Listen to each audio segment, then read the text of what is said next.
Chers frères et sœurs dans le Seigneur, amis internautes, amis auditeurs, nous saluons dans le nom précieux de notre Sauveur et Seigneur Jésus-Christ. Jeudi, c'est dimanche 18 octobre 2020. Nous du bienvenue dans la présentation de la leçon de l'école du dimanche à l'église missionnaire de la communauté haïtienne qui est dans Somerville, Massachusetts. Nous espérons que vous allez passer un très bon moment avec nous dans les études de la parole de Dieu. Nous prions. Merci bon Dieu parce que vous quittez la vie dans nous toujours. Nous-mêmes tous, nous gagnons le mouvement et l'être parmi ça que vous choisissez nous tous. Nous disons merci pour ça. Vous décidez dans le grand monde et pas de monde qui va camper contre décision. Merci encore plus vous permettre que nous traversions route ça, une route qui vraiment très dangereuse avant même que les tuer, les handicapés, les blessés. Mais on permet nous traverser le sain et sauf. Nous disons merci pour ça. Et encore plus, soumettez main sur nous pour nous, parmi ça, qu'on choisit matin pour vraiment parler de parole, pour présenter l'étude.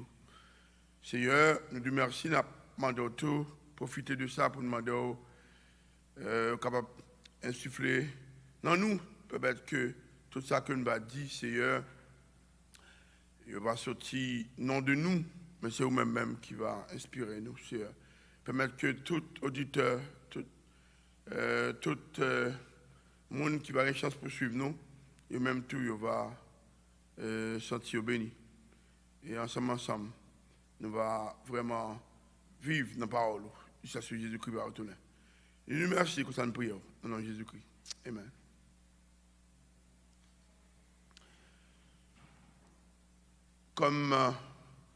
Alors encore une fois, nous saluons toutes frères et sœurs qui branchaient, soit sur radio KPN ou bien radio Génération 70, ou bien sur Facebook, ou bien sur YouTube, nous saluons. Toutes frères et sœurs qui là, nous saluons. Nous-mêmes qui vraiment déjà branchés pour nous suivre la présentation de la leçon d'aujourd'hui. Et comme nous toujours fait ça,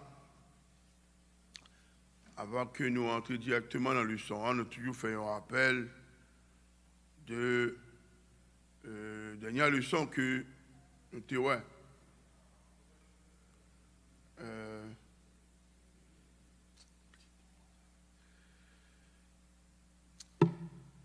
Nous tout faisons un rappel. Nous songeons que dimanche dernier, nous avons présenté un survol nous avons présenté un outline de l'Épître aux Philippiens. Dimanche dernier. Nous avons montré que nous avons prouvé que l'Épître aux Philippiens était écrit par l'apôtre Paul. C'est l'apôtre Paul qui a écrit l'Épître aux Philippiens. Nous avons montré ça. Et il était adressé aux chrétiens membres de l'église Philippe. Il était adressé aux diacres et aux évêques. Et là, ça, monsieur était en prison à Rome. C'était dans l'année, entre l'année plutôt 61 et 62. Dans quelles circonstances qu'il était écrit, il était prouvé que il était écrit, eh bien, pour te remercier les chrétiens de Philippe, eux-mêmes qui étaient, pendant que monsieur était en prison, eh bien, il était dépêché, eh bien, un frère, peut-être c'était pasteur de l'église là, il était dépêché, eh bien, à le partager, peine, monsieur, pour le partager, souffrance dans la prison, hein. Il était dépêché la loi pour partager et affection avec lui, pendant que monsieur t'a souffert. Et entre-temps, il était tout remettre en petite enveloppe, qui est un cob là-dedans pour monsieur. Donc, monsieur était, eh bien, Paul, l'apôtre Paul, il était écrit lettre ça pour te dire merci du fait que il te prend pas en peine ni. Il te voyé mon Noël, il te prié pour lui, il te voyé petit cob bal et tout. Donc, il était content. Et puis, il était tout profité encouragé autour, puis il était ferme dans la foi, quelles que soient les circonstances. Puis il était ferme dans la foi. Puis il était fidèle au Christ, dans l'unité, dans l'humilité. Il était profité encouragé autour. Puis il n'a pas quitté ou séduit, quel que soit, eh bien, vent doctrine, non. Puis pas quitter ou séduit par Dado, parce que c'était une doctrine qui était folle, ça, doctrine judaïsme, qui était eux-mêmes, ils croient dans l'observation sabbat, ils croient dans circoncision. Donc, l'apôtre Paul était encouragé eux pour pas qui étaient séduits par avant ça. Et nous t'ai montré que thème livre là, c'était vivre la vie chrétienne. Je dis, Jean, que nous t'ai annoncé, nous te dit, nous ne pas continuer avec le livre là, parce que moi, ça, c'est un mois que je considère comme le mois de la réforme protestante. C'est le mois de la réforme de l'Église.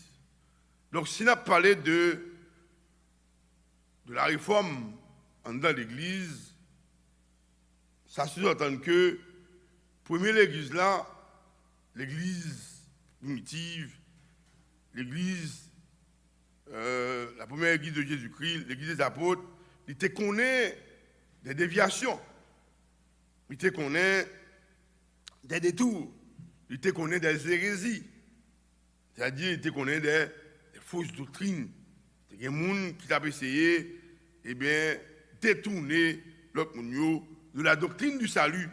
La doctrine du salut, nous connaissons que ce n'est pas la grâce que vous êtes sauvés par le moyen de la foi. Et cela ne vient pas de vous, c'est le don gratuit de Dieu. Ce n'est point par les œuvres, afin que personne ne se glorifie. Ça, c'est la doctrine du salut. Mais c'est gagné, mauvais courant dans l'église là, etc., qui tape vraiment prêcher le salut par les œuvres. Et puisqu'on a parlé de réforme de l'église, ça implique que premier l'église là, elle dit que premier l'église là, il était perdu forme ni. Il était perdu premier forme ni. Et il était perdu premier forme ni. Ça veut dire que tu as d'autres formes qui te prennent naissance dans le temps, dans l'église là. Et dans l'optique ça, non seulement nous pourrons définir l'église, nous pourrons répertorier différentes périodes de l'histoire de l'église. C'est ça que nous avons fait matin. Hein? Nous espérons que le temps vraiment permettre que nous vraiment présenter tout ça que nous présentons. Donc, l'objectif, ça, nous parle vraiment définir l'Église, nous parle répertorier les différentes périodes de l'histoire de l'Église. Qu'est-ce que l'Église? Qu'est-ce que l'Église? Le mot Église, qui ça l'églisier? Le mot Église, c'est la transcription du grec ecclésia. Ecclésia, qui veut dire assemblée. Dans la racine mot, même étymologiquement, le mot église vient de ek. Ek, ek, qui signifie or. Et de kaléo, qui signifie appeler. Donc le terme ecclésia, d'où le terme ecclésia, il indiquait trois types de relations. D'abord, c'est la relation qui existe entre l'Église et son chef, Jésus-Christ. Donc, c'est pour mes relations, je suis dans l'Église. Donc, c'est la relation qui existe entre l'Église et son chef Jésus-Christ. L'Église est appelée. L'Église doit être unie à Jésus-Christ. Et la deuxième relation, c'est la relation qui existe entre les divers membres. Donc, relation qui existe entre et vraiment les membres de l'Église, c'est-à-dire les membres qui ont formé une assemblée, ils ont formé un tout. Donc, une relation entre eux-mêmes. Et la troisième relation, c'est la relation qui existe entre l'Église et le monde. Ek, hors d'eux. Donc, l'Église doit être séparée du monde, tout en agissant sur lui, c'est-à-dire sur le monde. L'Église doit être séparée du monde, mais tout en agissant sur le monde. D'où deux types d'églises. Il y a deux types d'églises. C'est l'Église indivisible ou l'Église universelle. Donc, l'Église indivisible, l'Église universelle qui regroupait, eh bien, tout chrétien qui est régénéré, qui fait une deuxième fois, de tous les temps. C'est l'Église visible et l'Église invisible, l'Église ou bien l'Église universelle. C'est de l'Église ça que Jésus-Christ a parlé dans Matthieu 16, verset 18, lorsqu'il dit que je bâtirai mon Église et les portes du séjour des morts ne prévaudront point contre elle. Donc c'est de l'Église ça, l'Église invisible, l'Église universelle. Et deuxième type d'église, c'est l'Église visible ou l'Église locale. L'Église locale là, nous jouons tout le monde là-dedans, vous comprenez? Quitte à régénérer, quitte à pas régénérer, quitte à fait une deuxième fois, quitte à pas fait une deuxième fois. Nous définissons l'Église. Maintenant que nous définissons l'Église, on te dit que, eh bien, nous pourrons vraiment répertorier les différentes périodes de l'histoire de l'Église. Quelles sont les différentes périodes de l'histoire de l'Église? Donc l'Église, dans l'histoire, il connaît 4 grandes périodes. 4 grandes périodes. Il y a la période de l'Église persécutée, de l'an 30 à l'an 313. Il y a la période de l'Église dominatrice, de l'an 313 à 1517. Il y a la période de l'Église renaissante, de l'an 1517 à 1792. Puis il y a la période de l'Église missionnaire de 1792 à nos jours. Première période là, la période de l'Église persécutée, de l'an 313, de l'an 30 à l'an 313, eh bien, il y a plusieurs subdivisions en dedans. Il y a plusieurs parties en dedans. C'est-à-dire qu'il y a l'Église apostolique et puis l'Église des martyrs. Il y a plusieurs parties en dedans, plusieurs parties, l'Église apostolique et puis l'Église des parties, l'Église des martyrs. L'Église apostolique, il prend naissance le jour de la Pentecôte à Jérusalem, l'an 30 après Jésus-Christ. Nous connaissons un jour ça, les disciples étaient dans le même lieu, dans le caille et dans le Sénac, côté que Jésus-Christ lui-même, avant que il ait arrêté lui, donc il était réuni avec eux pour distribuer la Sainte Seine. Mais c'est là, il t'attend, parce que Jésus-Christ t'a fait promesse, il t'attend vraiment cette promesse-là accomplie. Et c'est comme ça, jour ça, pendant que il t'attend, des langues semblables à des langues de feu, t'es posé sur eux, et puis, il te recevoir le Saint-Esprit, il tout tape pas la langue, tout le monde qui était là, justement, t'es saisi, et bien, Pierre, lui-même, pour te, eh bien, réconforter mon pendant que tu es rempli sous la puissance du Saint-Esprit, Pierre t'a prêché et l'église t'a commencé avec plus de 3000 membres. Plus de 3000 membres. Et au début de l'église apostolique, nous Nouveau Testament peut coexister. Il ne peut plus exister. Donc, En matière de foi, qui ça qui te fait autorité le ça? En matière de foi, ça qui te fait autorité, d'abord, c'était l'Ancien Testament. L'Ancien Testament était là. C'était l'Ancien Testament. Ensuite, c'était les paroles de Jésus. Elle était là. C'est qu'on a vraiment répété. Donc c'est eux même qui reprendre les paroles de Jésus. L'enseignement des apôtres. Dans les apôtres, ils tapent vraiment parler de la personne de Jésus. Jésus crucifié, Jésus ressuscité, Jésus monté dans le ciel, Jésus retourné, Jésus c'est bon Dieu. Et l'apôtre était fondé sur l'évangile de la grâce. L'homme pas capable de sauver tête par lui-même. Mais non seulement, c'est seulement par la foi en Jésus seul.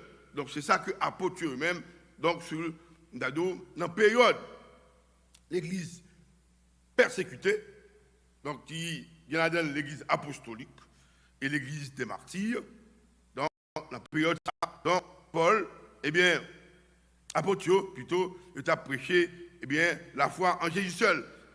Et il a prêché que, les gens qui croient en Jésus, ils vont mourir, ils vont ressusciter. Donc c'est ça qui t'a soulevé contre les apôtres, la haine des chefs juifs.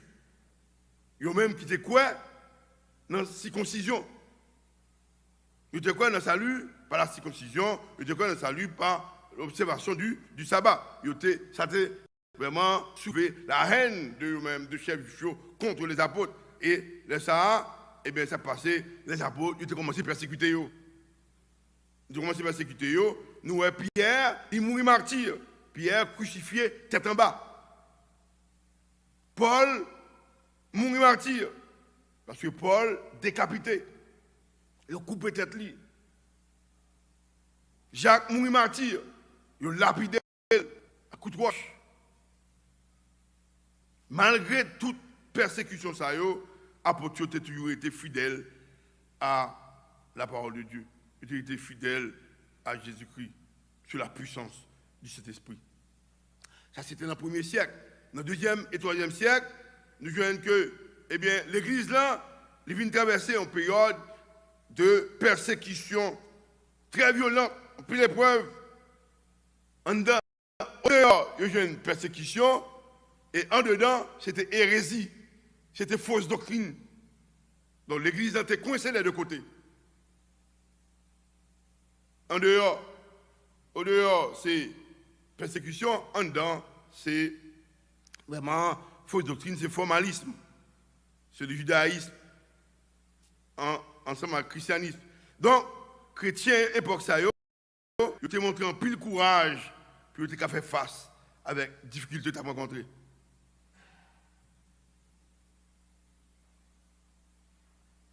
Procédure, c'est que, selon l'empereur Trajan, les gens qui renoncent à foi en Jésus-Christ, ça peut passer, ils sont libres, ils ne peuvent pas faire rien. Mais, ou même qui persistaient dans la foi en Jésus-Christ, ils vont mourir. C'est comme ça qu'on était dans la période de l'Église persécutée. Nous avons eu Ignace d'Antioche, c'est un disciple de Jean, mais s'était refusé de renoncer à foi en Jésus-Christ, il mourit martyr à Rome. Nous avons Polycarpe, disciple de Jean, il refusait de renoncer avec foi, il a boulé le tout vivant. Nous avons Cyprien, c'était un évêque, monsieur refusait de renoncer à la foi, il a coupé tête, monsieur. Et tout autre chrétien qui refusait de renoncer à Jésus-Christ, il y a ça là-dedans, il a boulé tout vivant, il y a ça là-dedans, il a crucifié, il y a ça là-dedans, il a jeté des bêtes sauvages pour manger. Donc nous, dans la période de l'Église persécutée, il n'est pas vraiment facile. Il n'est pas douce, même j'en ai là, je dis là. Nous faisons ça en blé. Nous faisons ça en blé qu'on y est. Vous comprenez? L'aine blé, nous marchons en blé, nous marchons des pieds ouvris. Le marché depuis fermé. On n'est pas privé, nous. Et toute persécution, c'était en dehors de l'église. Mais en dedans même, c'est qu'on l'autre problème en dedans l'église là, c'était hérésie, fausse doctrine. En dedans l'église là, c'est que plusieurs groupes hérétiques, plusieurs faux doctrinaires, plusieurs groupes qui ont enseigné la fausse doctrine. Nous tenions d'abord les judéo-chrétiens, qui ont enseigné le judéo-christianisme. Eh bien, ce sont des juifs qui étaient convertis au christianisme, mais qui étaient toujours été attachés à la Torah. Ils étaient toujours attachés à, vraiment, eh bien, à la loi de Moïse. Ils ont nié la divinité de Jésus. Et ils ont enseigné le salut par les œuvres. C'est le salut par la circoncision, le salut par l'observation du sabbat. L'autre groupe que nous avons dans l'église, c'est les gnostiques. Eux-mêmes, ils ont enseigné le gnosticisme, qui sont une doctrine, selon doctrine ça, eh bien, il y a un monde pour sauver, eh bien, il faut recevoir une connaissance supérieure des choses divines. Il faut recevoir la connaissance ça. Et comment? C'est par révélation. Pour une connaissance ça. Il faut initier dans le groupe ça, et c'est par révélation pour venir. Et le groupe de monde ça, ils ont nié, ils n'ont pas de quoi dans la création. Ils n'ont pas comprendre qu'il y a pour un bon Dieu, c'est esprit, et puis pour t'a créé un monde matériel. Non, ils ont nié ça. Ils n'ont pas d'accord avec ça. En dans l'église là, donc nous avons gourmet qui est là, en dans l'église. Dehors, persécution, en dedans, hérésie. Dans l'époque, dans la période, l'église persécutée. Ils n'ont pas de quoi dans l'incarnation. Ils disent, ils n'ont pas comprendre, ils n'ont pas d'accord pour un Dieu esprit, et puis pour ta fait chair. Non. Donc c'est ça que tu as vraiment enseigné dans l'église. Non, ils n'ont pas d'accord avec ça. Ils disent, Jésus, Jésus, c'est son puissance que lui. Donc, corps pas de corps son apparence, Jésus, son puissance, c'est ça que tu as enseigné. Donc, en fait de Jésus, il a dû arrêter, il était battu, il était mort, non, pour pécher, non. Je dis que ça, il n'est pas réel. Il a nié la rédemption par le sang. Donc, sans Jésus couler pour pécher l'humanité, non. Donc, tout ça, c'était hérésie en dans l'église là. Donc, puis au même, Jésus, il n'a pas de corps. Son esprit que lié. Donc, il n'a pas qu'à arrêter le bateau sans le couler. Donc, c'est ça que tu as enseigné dans l'église là. Donc, des deux côtés, l'église là, il était coincé entre l'enclume et le marteau, dehors, persécution, en dedans, eh bien, il y a fausse doctrine. Puis au même, vous sauvez par la connaissance. Jésus, c'est ton révélateur. Seulement, au besoin d'un spirituel pour recevoir vraiment la révélation que Jésus a fait. Mais, vous comprenez? C'est par la connaissance que vous sauvez. Yo, pas de quoi tout dans la morale chrétienne. Parce que eux-mêmes, ils ont pratiqué l'immoralité. Pendant dans l'église là, ils ont pratiqué l'immoralité sexuelle. Ils n'ont pas d'accord avec le mariage. Garçon, non. Donc voilà. Second notre groupe, c'était les montanistes. Ils étaient et doctrine que eux-mêmes, c'était le montanisme. Donc son doctrine, selon doctrine ça, Jésus, eh bien, le retour de Jésus est immédiat. Jésus, eh bien, il tournait, Kounia. Donc, l'ère millénaire, c'est Kounia même. C'est ça que tu as enseigné, les montanistes. Et ils ont fait comprendre, pour même quelque chose participer dans le retour ça, eh bien, vous gagnez. D'abord, il faut que vous jeûnez en pile, mes conditions de bail, ou devez jeûner en pile, ou devez manger en pile viande, manger vraiment, alors on parle de manger viande plutôt, on parle de manger viande, on parle de manger boire du vin, et on parle de, non, vraiment, garçon et fille, et du fait sexe. Et puis, jeune en pile, et puis voilà, on a autour Jésus-Christ. Donc pour eux-mêmes, autour là, il était là même. Jésus-Christ était retourné. Donc c'est ça que eux-mêmes, ils tapent vraiment enseignant dans l'église. L'autre groupe de monde, certains enseignants encore, l'autre groupe dans l'église, c'est les antitrinitaristes. Antitrinitaristes, ils ont enseigné l'antitrinitarisme. Donc c'est une doctrine que eux-mêmes, ils ne croient pas la Trinité. Ils ne croient pas la Trinité. Ils ont nié la divinité de Jésus. Jésus n'est pas mon Dieu pour eux. Et puis, cet esprit n'est pas en personne. Donc, nous voyons tout ça qui est dans l'église persécutée. Donc, pour eux-mêmes, les antitrinitaristes, eh bien, pour eux-mêmes, bon Dieu, dans l'ancienne alliance, bon Dieu, c'est papa. Pendant la vie de Jésus, même bon Dieu, il vit un fils. Et pendant la vie de Jésus, et maintenant, dans la nouvelle alliance qu'on est, et bien, même mon Dieu, c'est lui-même qui vient du Saint-Esprit. C'est comme ça. C'est ça que tu as enseigné. C'est ça que je crois. Donc, voilà. Nous parlons de la période de l'Église. Nous disons que l'Église, là, nous parlons vraiment des périodes de l'histoire de l'Église. L'Église, c'est qu'on ait 4 grandes périodes. Il y a la période de l'Église persécutée.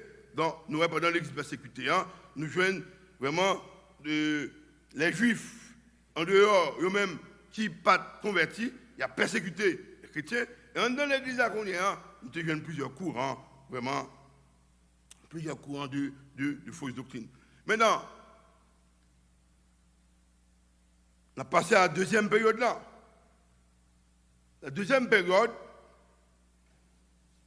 l'Église a été connue 4 grandes périodes. On parle de première là. Deuxième période là, c'est la période de l'Église dominatrice. En 2 périodes, ça, de l'an 313 à 1517, eh bien, tu gagné plusieurs subdivisions. Nous jouons l'Église impériale, nous jouons l'Église médiévale, nous jouons l'Église à l'apogée de la puissance papale, nous jouons l'Église pendant le déclin du système catholique.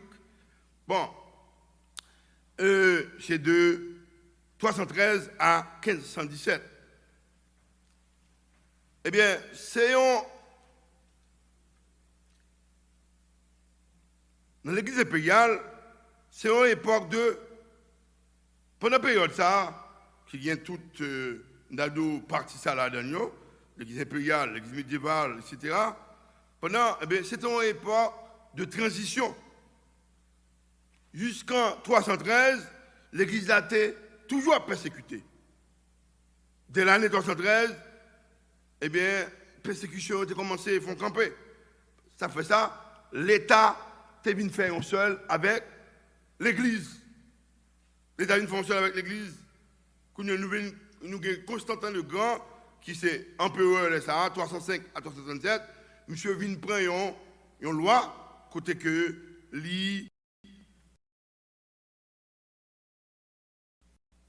encourager le converti, pour nous convertir au christianisme. Et il réduit le privilège, vraiment, pas un. Donc, il vraiment, réduit question culte. Culte. De pas un. Et il te permet que l'église là, ait un droit de propriété, ça veut dire que l'église là, a acheté n'importe salvé sous nom lui. Mais après que monsieur mourit, Constantin, donc tu as un certain Julien qui prend place lui-même il vit les bagailles. Paganistan, il rétablit le culte des païens. Donc Constantin lui-même t'est vraiment réduit, monsieur rétablit, normalement, il réduit le privilège chrétien, il retire les chrétiens par privilège quoi. Donc ça a été un pile problème dans l'église, en pile violence. Plus tard, tu as un autre empereur qui vient paraître, c'était Théodore, de 319 à 395. Monsieur t'a interdit le culte. Monsieur lui-même vient renverser bagarre lui-même tout. Il vient interdire le culte pareil. Donc il retourne même avec Constantin. Il vient retourner donc vraiment avec le le christianisme, dans l'église, le christianisme, donc il vient autoriser, il vient favoriser le christianisme, et puis, soit en là, chrétien a persécuté païen. Chrétien a persécuté païen. Même Jean nous attendait, alors, comment on peut comprendre, peut-être dans le pays Moyen-Orient, bon, là, il croit dans Allah, ou même ne pas croire dans Allah, eh bien, la persécuté. Bon, là, quitter Allah, goumé, vous comprenez? Donc, voilà, eh bien, chrétien, on a persécuté, et pareil, immoralité a été diminuée. Maintenant, mais, le problème qui est venu gagner, les païens, que, eh bien, chrétiens a persécuté, eh bien, plus au cas sauver tête, ils sont obligés d'entrer dans l'église. Ils disent qu'ils sont obligés de convertir, même si ils ne sont pas régénérés. Et là, ça s'appelle l'église, il y a un pile monde. Un pile monde. Donc, pas de différence entre vraiment l'église et le monde. L'église est venue tourner par le monde, l'église est venue mondaniser. Et plus tard, pendant la période de l'église impériale, il y a plusieurs autres courants théologiques tout entrés. Il y a la théologie alexandrine, qui était lui-même d'avancé que Jésus-Christ est petit bon Dieu, mais c'est bon Dieu même qui fait. Par une question, il était fait dans le ventre, vierge. Non, c'est ça que tu as enseigné dans l'église là, en plus d'autres théologies cappadociennes qui étaient même enseigné que il y a un seul Dieu, unique, pas un Dieu en trois personnes. Notre courant théologique, la théologie antiochienne, qui t'a enseigné que, même, il n'y a pas quoi que toute Bible lit vraiment inspirée. Il n'y a pas quoi ça, etc. Pendant la même période, nous parlons de 4 grandes périodes qui sont dans l'Église. Il y a la période de l'Église et persécutée que nous venons dans l'Église apostolique et l'Église des martyrs. Maintenant, nous sommes dans la période de l'Église dominatrice que nous venons, qui a plusieurs subdivisions, l'Église impériale, l'Église médiévale, nous avons l'Église à l'apogée et vraiment de la puissance papale et l'Église pendant le déclin du système catholique. Eh bien,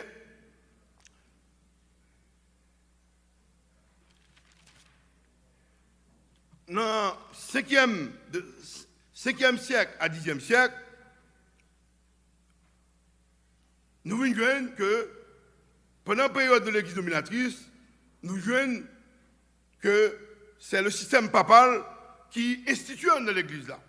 C'est-à-dire que nous voyons un pape qui c'est le chef de l'Église en remplacement de Saint-Pierre.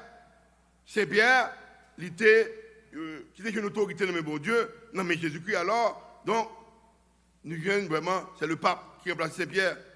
Et à partir de là, nous voyons dans l'église là, le culte des images commençait à montrer. C'est-à-dire que nous avons dans l'église catholique, nous avons une image, côté qu'il n'y a pas de image. Dans la période ça, nous voyons que des scouts commençaient à entrer dans l'église. L'église Kounia vient intermédiaire entre bon Dieu et les hommes. Contrairement à l'écriture qui fait nous connaître dans 1 Timothée 2,5, il y a un seul Dieu et aussi un seul médiateur entre Dieu et les hommes. Ce qui est ça, c'est Jésus-Christ. C'est-à-dire que dans la période ça, l'église était servie d'intermédiaire entre les hommes et bon Dieu. Pendant la période ça, pendant la période de l'église dominatrice, eh bien, l'église, avec l'État, ils font seul. Même tes cas, qu'on est qui est-ce qui a dirigé. Si c'est le pape ou si c'est l'empereur. Et parfois, c'est l'empereur qui a fait tous les deux. Et dans la période ça, le christianisme était obligatoire. Et c'est là ça, l'église, là, puisqu'elle était mariée avec l'État, il vient aboutir avec la formation de l'église catholique romaine. Il a changé de nom, il a l'église catholique romaine. Et l'église dans les Sahara, il a servi la cause du gouvernement.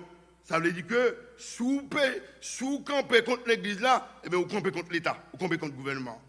Et là, ça, eh bien, tout ça que l'église là, tout ça que l'église là elle-même lui prend, de vous pas d'accord avec lui, eh bien, son infraction, son délit grave.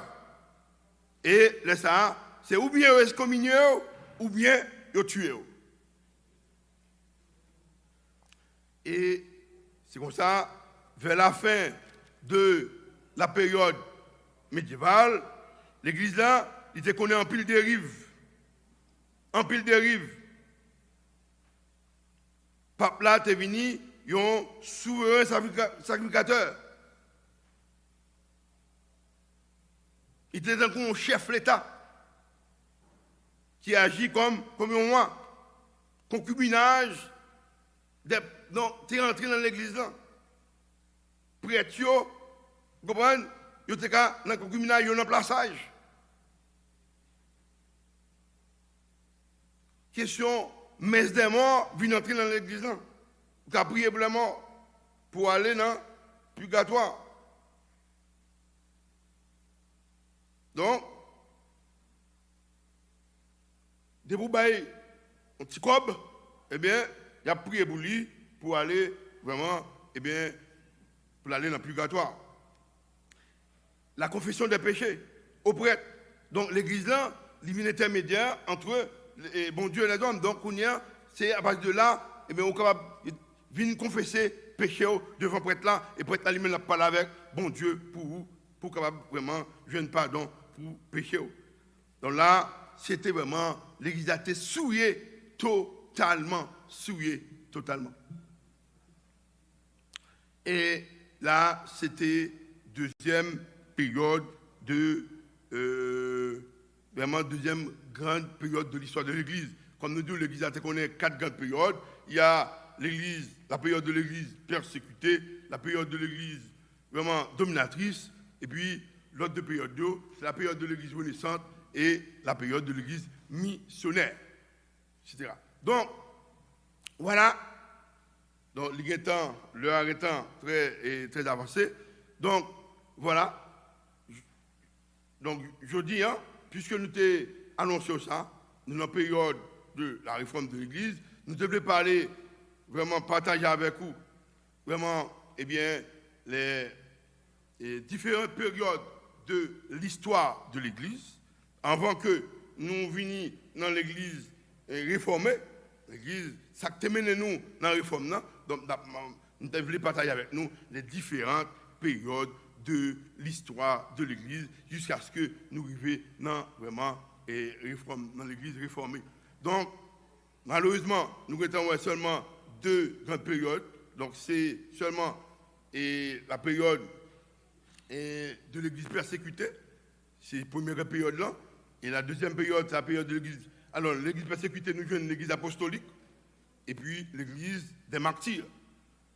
Et après quoi, dans l'Église, dans la deuxième période-là, période de l'Église dominatrice, nous avons l'Église impériale, nous avons l'Église médiévale, nous avons l'Église à l'apogée de la puissance papale, et puis nous avons l'Église, et vraiment il y a des intellectuels qui vraiment ont accès à la Bible, qui commençaient, eh bien, venir à fouiller dans la Bible, eh bien, ils ont commencé, il y a lumière, ils ont ça qui dit, c'est pas ça. Donc, l'Église catholique a commencé à vraiment tomber, etc. Lorsque nous avons commencé à découvrir, c'est ça fait que nous venons arriver dans la période de l'Église renaissante. Mais que peut-être prochaine fois, et nous capables de ouais, et malgré que moi-même, moi, et ouais, avec nous, et les points fondamentaux de la réforme protestante, peut-être prochaine fois. Donc, c'est là que nous avons été avec nous. Nous connaissons plusieurs orateurs, donc, pendant 2 dimanches, donc, et pendant le message, et pendant l'école dimanche, donc, nous avons gagné des orateurs qui vraiment pourraient parler encore sur la réforme. Peut-être que nous avons vraiment et une opportunité pour nous tendre plus que ça. Et je pense que ça capable vraiment de servir nous, parce que nous là, il y a un pile de bagages que nous besoin connaître, et vraiment, eh bien, côté de l'église là, il a commencé, comment on tape vraiment décliné jusqu'à ce que nous arrivions dans la période de la réforme et que nous-mêmes, nous venons les protestants, l'église protestante. Merci du fait que nous avons suivi moi. N'a pas prié.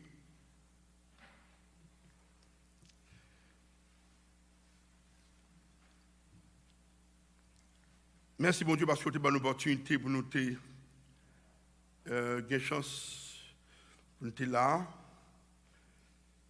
Merci. Tu protéger nous.